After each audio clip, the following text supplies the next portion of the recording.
story is the true story of the Three Little Pigs, as told by John Seiska, illustrated by Lane Smith. I love this book because the other books tell it from the perspective of the pig, but this book tells it from the wolf's perspective. The True Story of the Three Little Pigs by A. Wolf. Everybody knows the story of the Three Little Pigs, or at least they think they do. But I'll just let you in on a little secret. Nobody knows the real story because no one has ever heard my side of the story.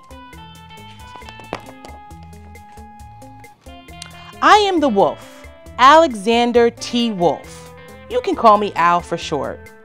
I don't know how this whole big bad wolf thing got started, but it's all wrong. Maybe it's because of our diet. Hey, it's not my fault wolves eat cute little animals like bunnies and sheep and pigs. That's just the way we are. If cheeseburgers were cute, folks would probably think you were big and bad too. See that big burger?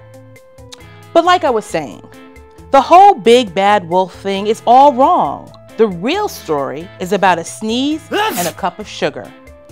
This is the real story. Way back in Once Upon a Time, I was making a birthday cake for my dear old granny. I had a terrible sneezing cold. I ran out of sugar. Look, he made a mess. It's all over him. He's really trying to make this cake for his granny. So I walked down the street to ask my neighbor for a cup of sugar. Now this neighbor was a pig, and he wasn't too bright either. He had built his whole house out of straw. Can you believe it? I mean, who in their right mind would build a house out of straw? You see a straw house all the way down here?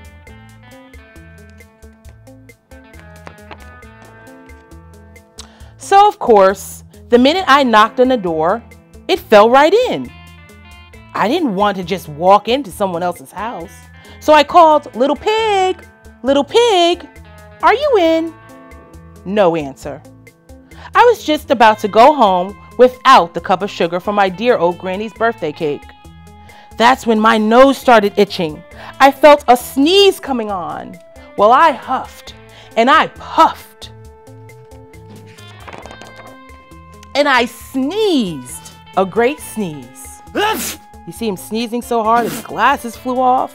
The pig is flying through the air. The whole house is destroyed.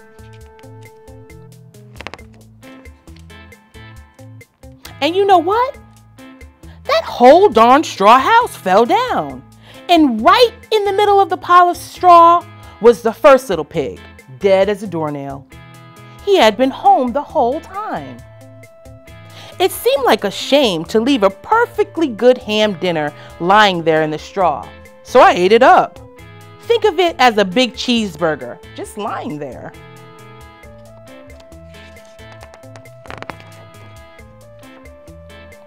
I was feeling a little better, but I still didn't have my cup of sugar, so I went to the next neighbor's house.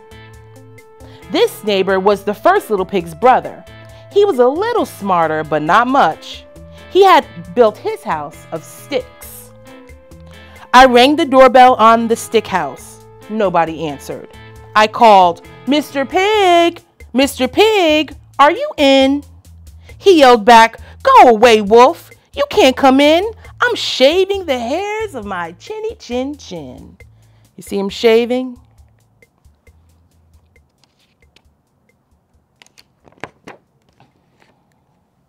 I just grabbed the doorknob when I felt another sneeze coming on. I huffed and I snuffed and I tried to cover my mouth, but I sneezed a great sneeze. And you're not going to believe it, but this guy's house fell down just like the last brother's. When the dust cleared and the second little pig was dead as a doornail. Wolf's honor. Doesn't it look like a plate? Look, he's in the middle and forks and spoon. I wonder what he's going to do. Now you know food will spoil if you just leave it out in the open. So I did the only thing that there was to do. I had dinner again. Think of it as a second helping. I was getting awfully full, but my cold was feeling a little better. And I still didn't have a cup of sugar for my dear old granny's birthday cake. So I went to the next house. This guy was the first and second little pig's brother. He must have been the brains of the family. He had built his house of bricks. I knocked on the brick house. No answer. I called, Mr. Pig. Mr. Pig, are you in? And you know what that rude little porker said? Get out of here, wolf. Don't bother me again. Talk about impolite. He probably had a whole sack full of sugar, and he wouldn't give me even one little cup for my dear sweet old granny's birthday cake. What a pig. I was just about to go home and maybe make a nice birthday card instead of a cake when I felt my cold coming on. I huffed, I snuffed, and I sneezed once again. Then the third little pig yelled, "Your old granny can sit on a pin." Look at the pig. He looks evil. And he's sneezing into his handkerchief.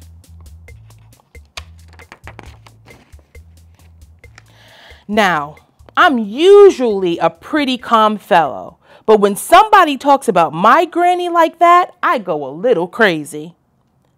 When the cops drove up, of course, I was trying to break down the pig's door, and the whole time I was huffing and puffing and sneezing and making a real scene.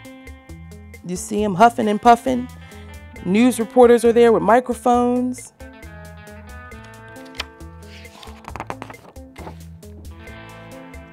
The rest, as they say, is history.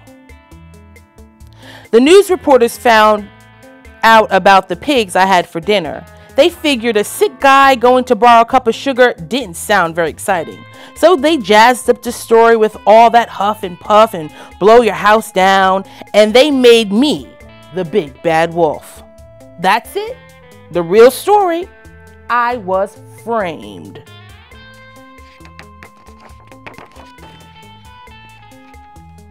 But maybe you could loan me a cup of sugar. The end.